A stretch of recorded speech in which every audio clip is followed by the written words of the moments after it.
Amen, amen. Amen. Les petits, les grands, partout il est passé, l'appelle toujours oncle. Amen. Amen. C'est un pasteur qui est très connu dans la région parisienne. C'est quelqu'un qui a toujours fait pour que la communauté, au départ congolaise puis africaine, puisse être unie. Amen, amen. Amen. Il a été l'initiateur de l'Institut biblique. Amen, amen. Donc, il va tout vous expliquer. Et maintenant, il va encore nous parler effectivement de la nouvelle école qu'il a effectivement essayé de créer avec les autres pour que ceux qui viennent ici puissent avoir une formation théologique. Amen, amen. Amen. Généralement, quand on vient, on a parfois son ministère, mais les terrains sur lesquels on vient travailler est peut-être différent. Il est important, même les missionnaires, quand ils sont partis en Afrique, on leur a appris comment sont les Africains, comment ils doivent annoncer la parole de Dieu. Alors, formé par les Suisses, arrivé très jeune ici, il est venu et il a toujours eu le souci de pouvoir effectivement, en tout cas, donner un bagage quelconque. Il est aussi le secrétaire général de l'Écossais. C'est vraiment quelqu'un qui nous a honorés en venant ici, et c'est un papa que nous voulons aussi honorer. Pendant qu'il s'approche, parce que le temps avance, je crois qu'on va lui donner ces 50 minutes pour qu'il parle. Amen, amen. Alors pendant qu'il s'approche, nous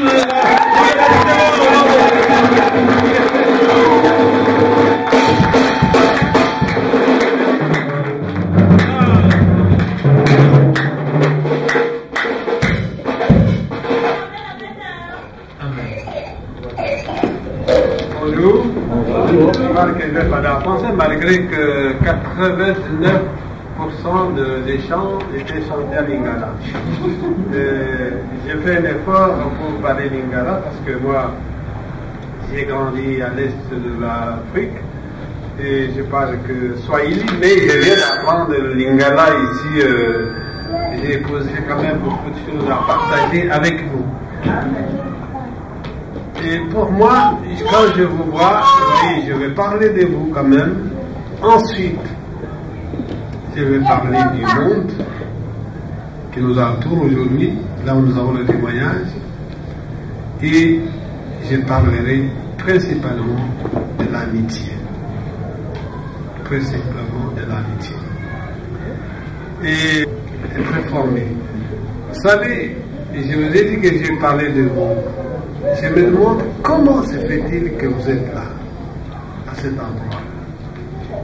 Il faut aller vous demander, pas maintenant, comment se fait-il que vous ne seriez pas ailleurs et vous êtes là. Peut-être vous dites, bon, quelqu'un m'a amené, etc., ou c'est mon église. Mais comment se fait-il que vous êtes là? C'est attiré par le Seigneur sans le savoir. Il y a un but pour que vous soyez là. Dieu a certainement une découverte à vous faire. Dieu a certainement des choses à vous faire voir. Dieu a aussi placé en vous et autour de vous des choses que vous n'avez pas remarqué que c'était Dieu. Et vous êtes là avec cette recherche de plaire à Dieu. Et Dieu regarde dans cette ville et cherche véritablement ceux qu'il adore, ceux qui le glorifient de leur cœur. Ce sont ceux-là que Dieu cherche. Et moi je pense que vous êtes parmi ceux-là. C'est pourquoi je dis, je vous admire d'être là, vous avez été attirés par l'Esprit sans le savoir. Et c'est pour cela que j'espère qu'à la fin de mon intervention avec vous, vous allez rentrer chez vous et vous verrez une autre dimension du Seigneur par rapport à ce que je vous dis. Amen. Alors, donc, la deuxième chose que je voulais vous dire, c'est de regarder notre monde. Et je voulais vous demander de prier pour Israël. Prier pour Israël. Je crois que vous voyez dans les actualités ce qui se passe avec Israël. Moi, tout ce que j'ai comme information et connaissance, je pense que nous sommes dans une situation très difficile et qui peut être chaotique pour le monde à cause de ce qui se passe au Moyen-Orient. Et nous avons le témoignage présent qui est avec nous. Vous savez, dans une église au Congo, j'ai vu qu'on a demandé quels sont ceux qui ont amené leur Bible. Chaque fois, ils comptent les Bibles. Dans une église à Kinshasa. J'ai vu, levez les Bibles comme ça, on compte. Et puis on fait le rapport. Aujourd'hui, il y avait autant de Bibles. Et puis il y avait autant de filles, il y a autant de garçons, autant de... Et moi, je pense bien qu'il faut que chaque chrétien qui sait lire puisse lire la Bible, puisse l'acheter. Dernièrement, un missionnaire qui travaille en Algérie nous a dit qu'il y avait un musulman qui était converti. Et quand il était converti, il a lu la Bible. Il a attendu ce que est dit parce que lui-même a lu. Il a cru au Seigneur Jésus. Alors il a témoigné en disant que si les chrétiens allaient vivre comme dit leur livre, eh bien il n'y aurait jamais d'autre religion au monde. Si les chrétiens vivaient selon ce qui est écrit dans leur livre, il n'y aurait pas d'autre religion dans le monde que celle-là. C'est-à-dire qu'il y a il y a une richesse de la Bible. Il y a des choses qu'on ne sait pas, qui sont cachées. Il y a des choses que les autres voient que, évidemment, nous avons la Bible, nous pouvons chanter, mais en réalité, nous sommes une minorité comme aussi tous les chrétiens, vous savez, ici même à Paris, si vous voyez la population, on sera toujours minorité.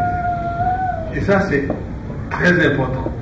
De sentir qu'on est minorité, dans cette minorité des saints.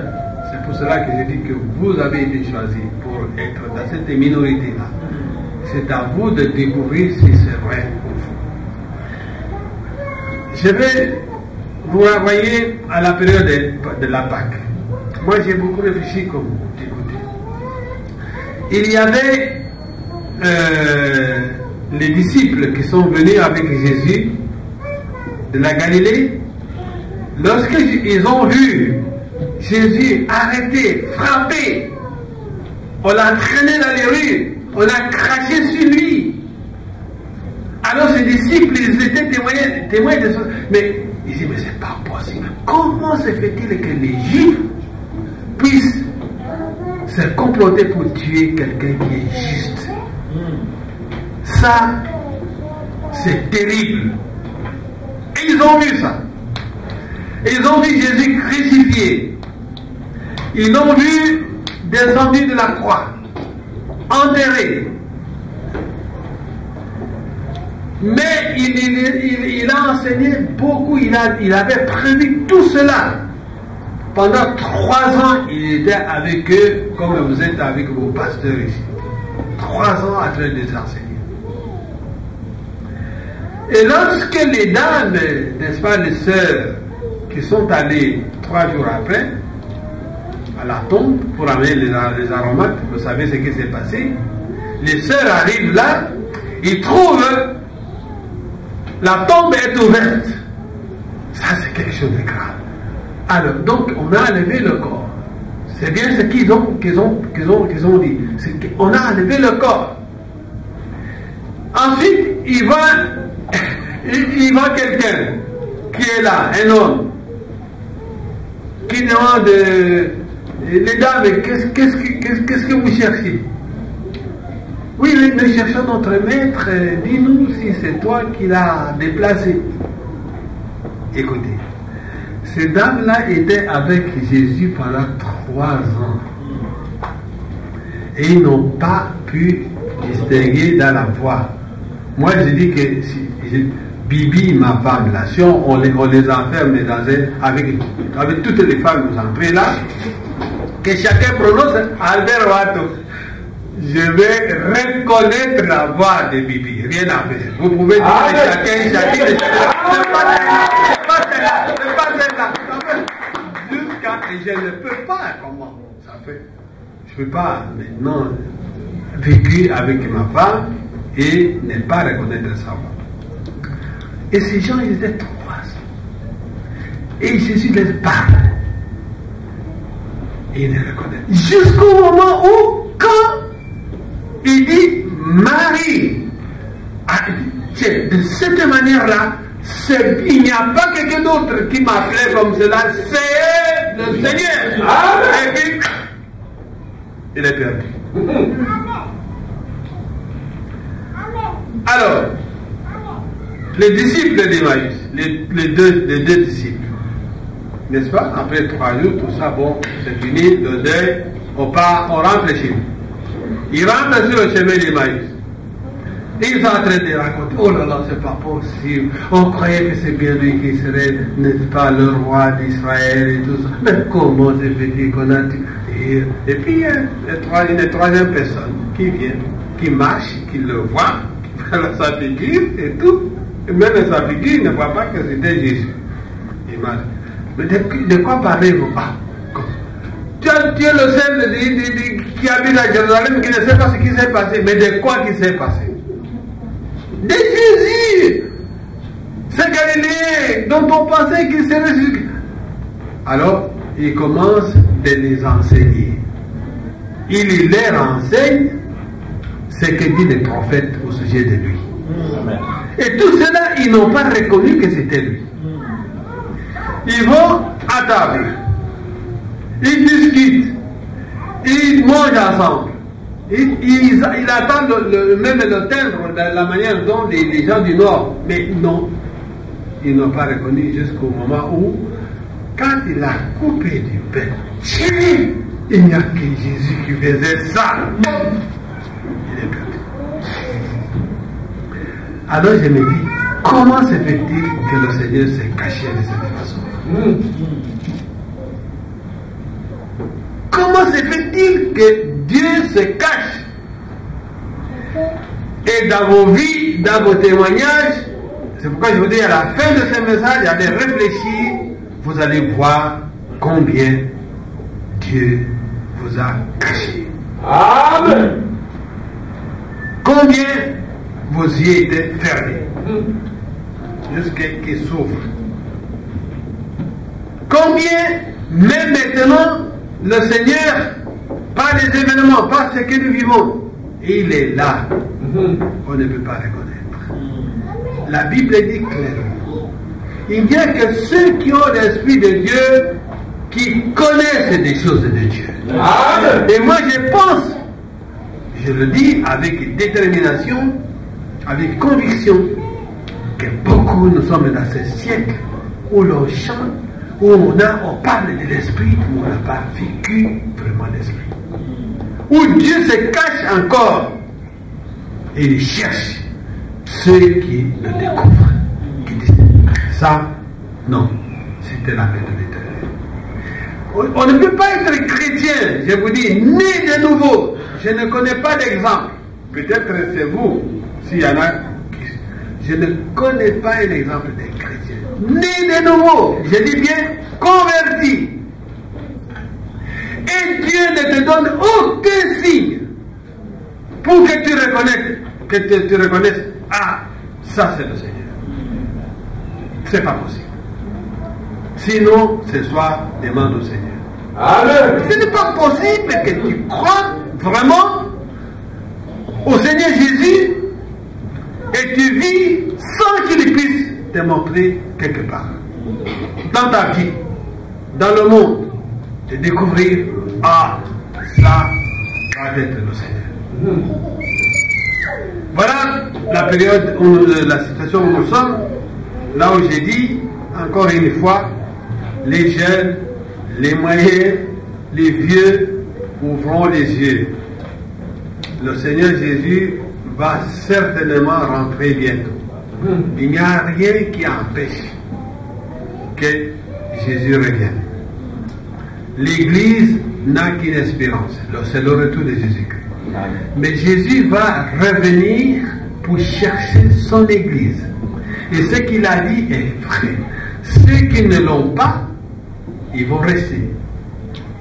Ils seront enlevés et on ne verra pas comment ils sont enlevés. Il y a toutes les prophéties sur la fin des temps que vous pouvez trouver dans la Bible. Aussi, c'est-à-dire toute l'eschatologie pour les spécialistes. Et aussi pour la vie des hommes. Toutes les promesses, les prophéties, toutes sont accomplies aujourd'hui. Donc, tout est prêt pour recevoir le Seigneur. Alors, ça nous appartient, nous, de nous presser.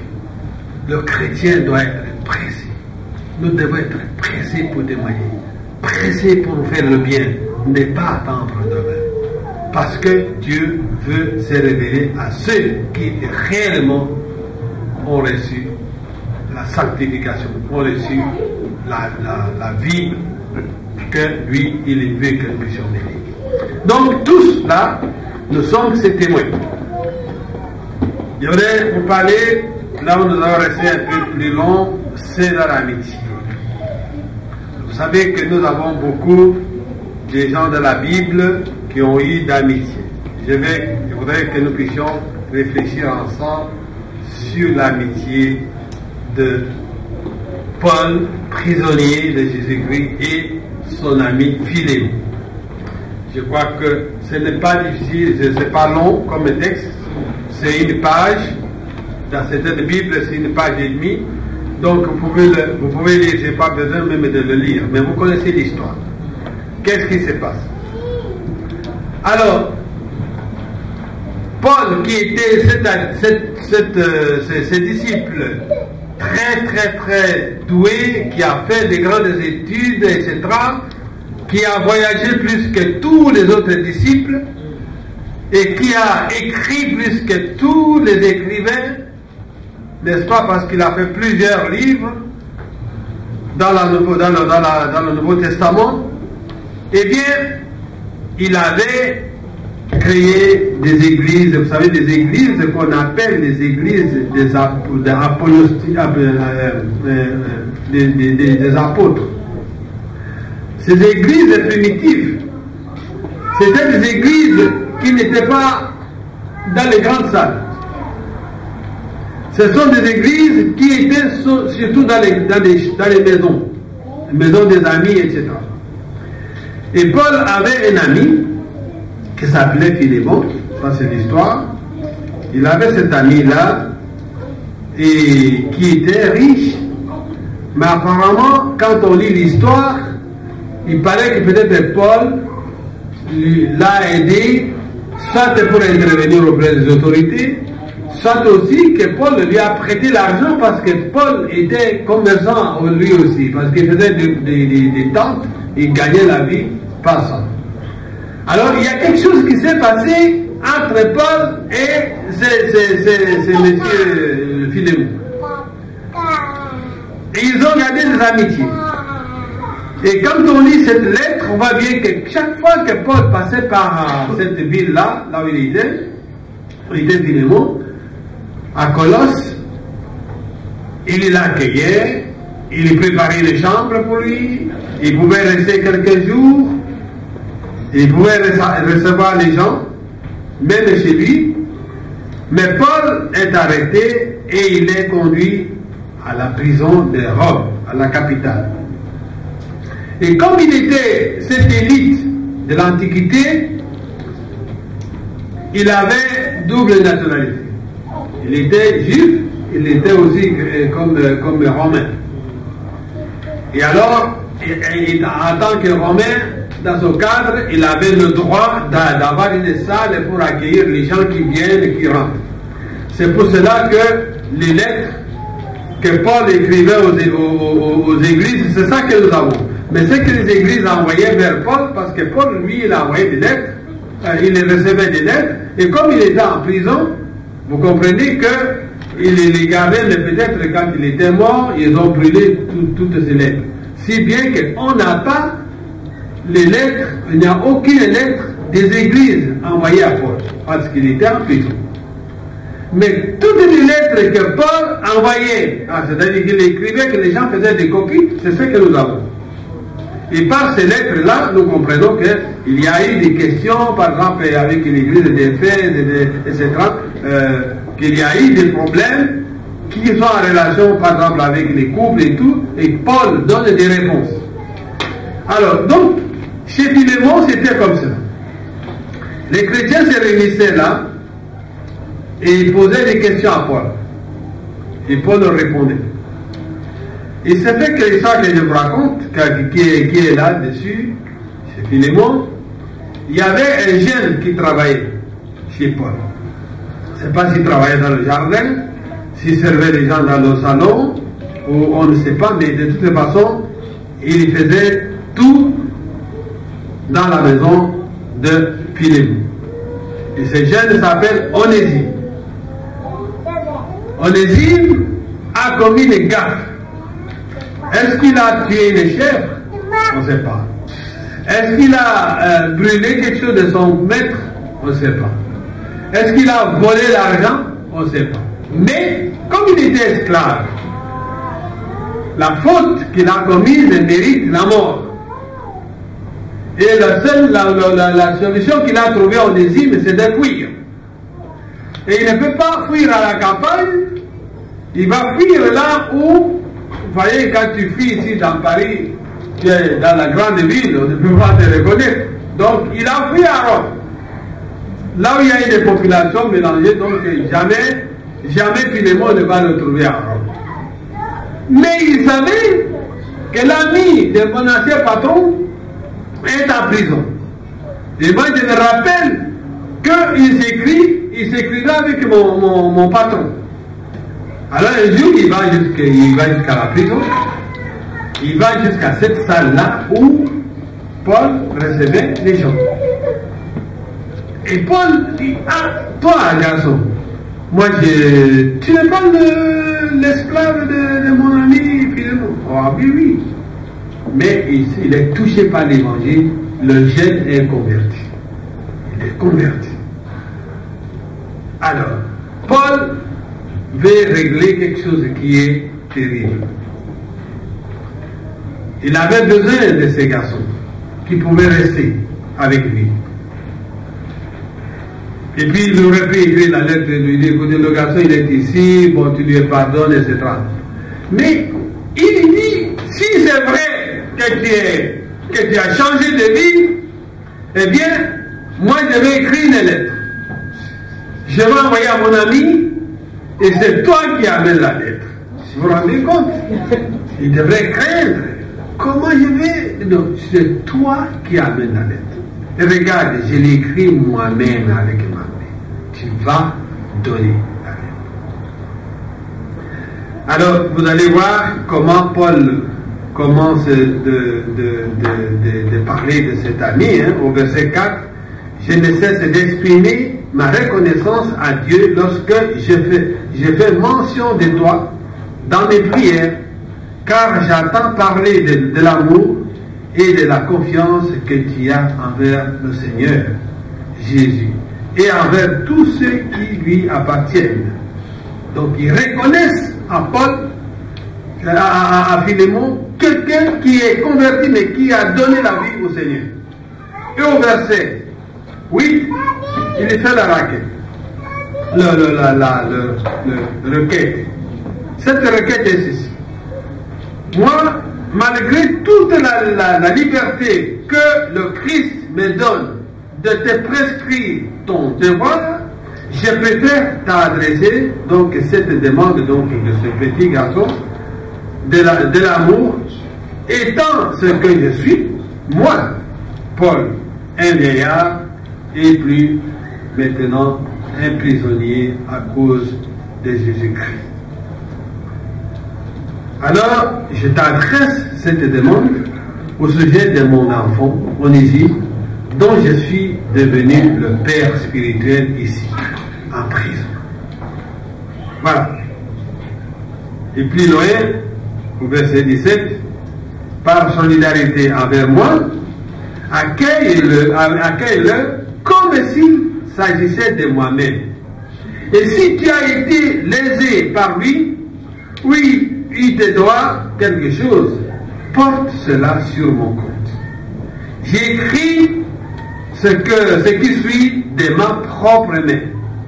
Moi, Paul, je te rembourserai ces dettes, et je ne veux pas te rappeler ici que toi aussi, tu as une dette à mon égard. Donc vous comprenez que c'est ce que je vous ai dit tout à l'heure, il aurait eu peut-être la dette de l'argent ou quelque chose comme ça. Et même de ta propre vie. Oui, frère, verset 20.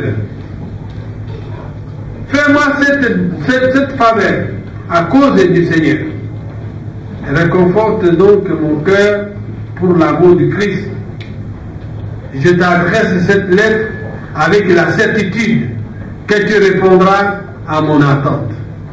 Et même, je le sais, tu feras encore plus que je ne te demande. Chez nous, on dit, quand on a un ami dans la ville, cette ville est belle. Amen. Et nous avons, vous savez, j'ai rencontré des personnes qui n'ont aucun ami.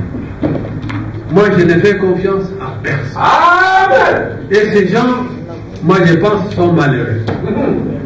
Quand on n'a pas d'amis, c'est terrible. Souvent, ce sont des gens qui ont eu beaucoup d'amis et finalement, ils n'en ont plus. Tellement que les amis ont déçu. Les amis sincères, où sont-ils? Les chrétiens sincères, où sont-ils? Des surprises, le péché qui ronge. Où est l'ami? Moi, j'ai déjà raconté les gens qui disent, même dans une église, il dit, pasteur, ici on ne m'aime pas. Moi, j'ai dit, comment tu sais qu'on ne t'aime pas? Il dit, mais je vais dans le regard. On me regarde et moi, je sais bien qu'ici, dans cette église, on ne m'aime pas. J'ai eu encore une autre, c'est une Française. À Nice, une église française. Alors, il dit, tu sais, quand je me trouve avec les Africains, c'est là où je vois vraiment, je suis à l'aise. Alors, mais ici, même le pasteur, on a fait la scène ensemble et tout ça, moi je m'arrête là, tu vas voir qu'il y va passer, il fait sourire aux autres mais pas à moi. Ça fait 25 ans que je suis dans cette église. Ça, c'est la vérité. Parce que on a connu beaucoup d'échecs, on a connu beaucoup de déceptions, de telle manière que cela a fermé la porte d'amitié. Parce qu'il y a des faux amis. Amen. Et beaucoup d'amitiés aussi ont été détruites par le diable, sciemment, à notre insu, sans le savoir.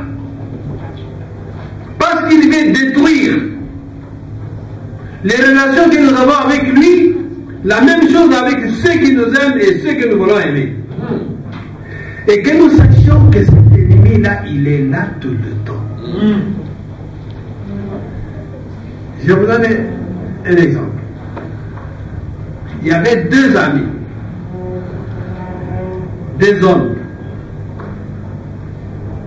C'est chez nous, en Afrique. Deux hommes qui habitaient un village. Et le village dans ma région, c'est comme une rue au milieu, Et puis les maisons se regardent face à face, comme une rue, comme ça. Ça, c'est le village. Donc, souvent, ce sont les gens, la famille, il habite là, l'autre, il habite là, donc face à face, ils peuvent discuter. Et au milieu, c'est souvent la route ou la continuité. Mais les villages sont comme des rues. Alors, les deux amis qui s'aimaient beaucoup, ils ont construit chacun sa maison de part et d'autre de la route. Et ils étaient là dans le village. Mais ce sont des amis qui s'aimaient, ils se sont jurés une amitié forte, remarquable. Tellement qu'ils s'aimaient, leurs deux femmes aussi se sont beaucoup aimées, se sont beaucoup accordées. Et c'était l'exemple des gens vraiment qui s'aiment. Et leurs enfants aussi s'aimaient. C'était formidable. Alors il y avait quelqu'un dans le village. Il est jaloux. Il cherchait tout. Comment je vais faire pour séparer ces deux? Il a étudié comment je ferai pour séparer ces inséparables. C'est pas possible. Quand il voyait ces gens. Et là, il a imaginé. Il a dit, bon, je vais, comme je suis danseur, on sait bien que je suis danseur. Alors, il a dit, bon, écoutez, il a dit au village, vous savez, j'ai un autre chant. J'ai composé quand j'étais dans mon jardin, quand j'étais dans la forêt. J'ai un chant tout nouveau, avec une nouvelle danse.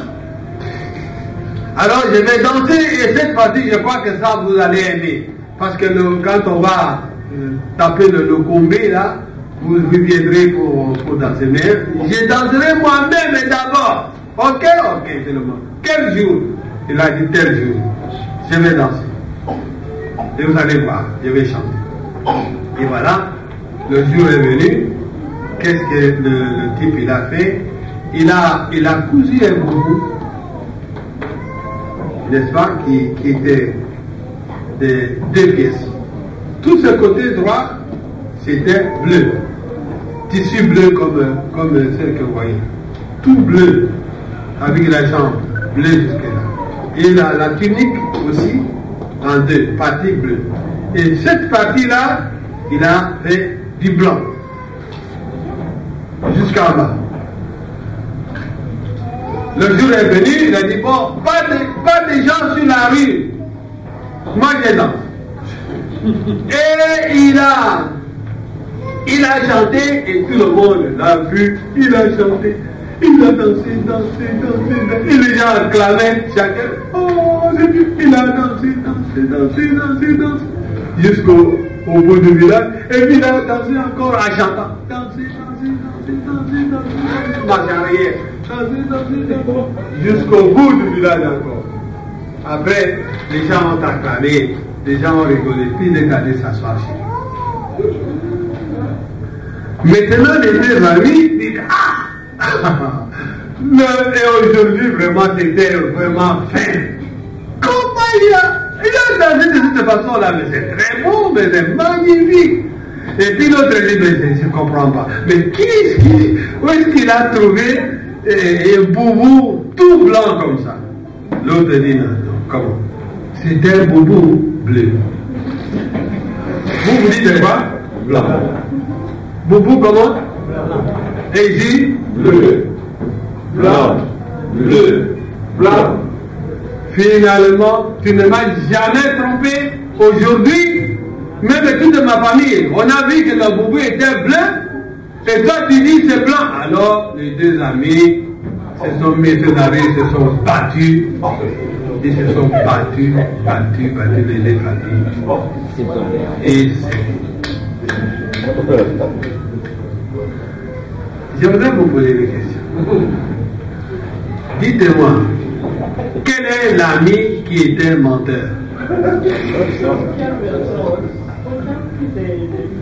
Quel est l'ami qui était menteur? Il n'y a personne. C'était du bleu. Ils ont regardé, c'est du bleu. Les autres, ils ont dit blanc, ils ont vu blanc, ils ont vu, effectivement, c'était blanc.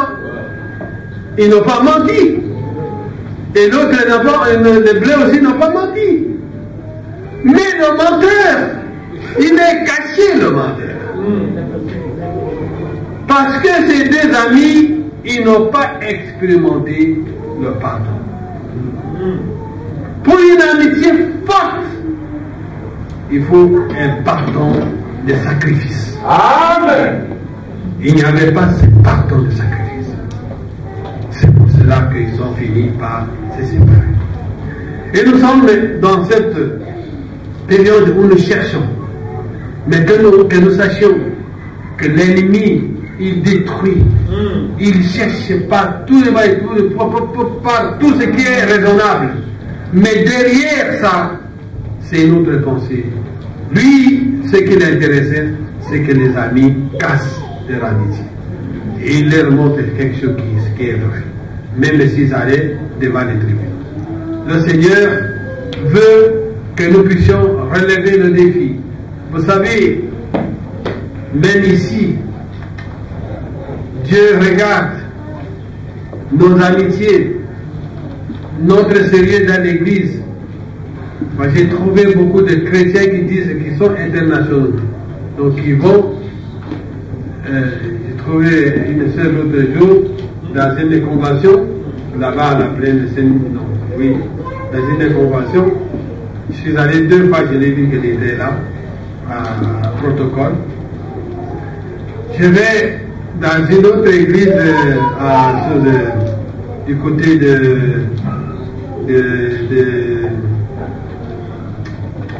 cette ouest. Je me raconte là, je dis, ah non, je vous ai vu, là, tu es maintenant ici, dans le... Je dis, ah papa, regarde la Zadi internationale. La table la gaga pour s'il y a, on a fait 6 mois, il faut qu'ils vont me gâter, pour laquelle il y a plus tard la gaga. Ok, il faut bien tard. Yes. Ah, il y a des Ivoiriens. Excusez-moi. Parce qu'on a chanté. Alors, donc, j'ai rencontré cette dame que j'ai vue dans une église et je la trouve dans une autre église. Je lui demande, vous avez quitté notre église? Il dit oui. Moi, je suis international. Je vais ici, je vais voir la situation. Après 1 an, ma mission est finie. Je vais dans une autre église. Après 6 mois, ma mission est finie. C'est comme ça international. Alors je dis, tu sais, est-ce que tu es sûr que Jésus va revenir chercher son église? Je dis oui. Mais toi, Jésus va revenir, ton église, tu vas rester parce que tu n'as pas d'église. On est incapable aujourd'hui de tenir. Nous sommes pressés. Tu n'as pas une communauté là où tu es connu, là où il y a l'expérience, là où tu fais l'histoire. Vous faites les yeux toujours ailleurs. Ou là on commence à faire ceci, etc. Il suffit que tu aies un problème avec quelqu'un qui te regarde mal, tu dis, oh, dans cette église on ne m'aime pas. On peut être soi-même le problème. Et nous avons aujourd'hui besoin des églises où il y a des chrétiens vraiment qui sont mûrs, qui tiennent l'église, qui font l'histoire de l'église. Nous voudrions trouver parmi nos jeunes aussi, les jeunes qui véritablement, par leurs actions, ils les expriment ce qu'ils y font en chantant et en dansant. Nous sommes dans une période où Jésus s'apprête et il regarde aussi pour voir si nous sommes sérieux. Là, c'est que nous sommes là. Amen. Si nous sommes sérieux. C'est pour cela, moi j'ai dit, vous allez regarder encore, que vous sachiez que nous n'avons pas beaucoup de temps, nous ne savons pas combien de temps que le Seigneur nous donne, mais que nous soyons pressés pour parler du Seigneur, pressés pour vivre pour qu'on nous voie qu'effectivement, ce que nous lisons de la Bible, ce que nous entendons dans les bénédictions, c'est réellement ce que nous vivons chez nous. Parce que le Seigneur vient chercher son Église. Je vais prier. Je vais prier pour ceux qui veulent que je puisse prier. Tout simplement ce que j'ai dit au début. Moi, j'ai des points où je suis sûr que là, vraiment, Jésus, Dieu s'est caché longtemps, sans que je puisse le découvrir. Il y a certains endroits où j'ai passé, où je n'ai pas remarqué le signe de Dieu. Et c'est seulement, ça m'a été caché. Et il y a des choses comme ça, peut-être dans votre vie, où tu ne vois pas la main du Seigneur, où tu es de la confusion, tu ne sais pas où est la vérité, où tu ne sais pas quel est le choix, même en prenant des choses dans la justice, mais réellement, Dieu se cache. Dieu a des grandes œuvres qu'il a mises de part à côté pour chacun de nous. Mais nous pouvons passer devant cette richesse. Nous pouvons aller dans plusieurs églises. Nous pouvons écouter des grands prédicateurs. Mais Dieu peut se cacher. Nous pouvons avoir quelqu'un qui est près de nous, un ami, un mari, une femme, un copain,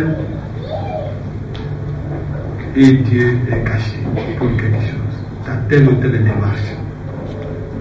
C'est pourquoi ceux qui veulent cette prière-là, pour dire Seigneur, ne te cache pas. Alors vous levez pour que je puisse prier pour vous, puis je vais aller m'asseoir. Pour dire Seigneur, ne te cache pas. Je ne veux pas être comme nous. J'ai vécu avec toi et je ne reconnais pas ta figure, je ne reconnais pas ta voix, je ne reconnais pas que c'est toi. À partir d'aujourd'hui, Seigneur, ne te cache pas. Que chacun prie lui-même, puis ensuite je vais prier. Prie. Dis au Seigneur, dans ta vie. Dis au Seigneur, le Seigneur Jésus, il t'a caché, il va continuer de te cacher. Peut-être qu'il se cache là où il y a une bénédiction, là où il y a une richesse. Il se cache dans une attitude. Il se cache dans ton travail, dans ton témoignage. Demande au Seigneur de te cacher. Qu'il se révèle et tu le vois. Quand tu viens à nous,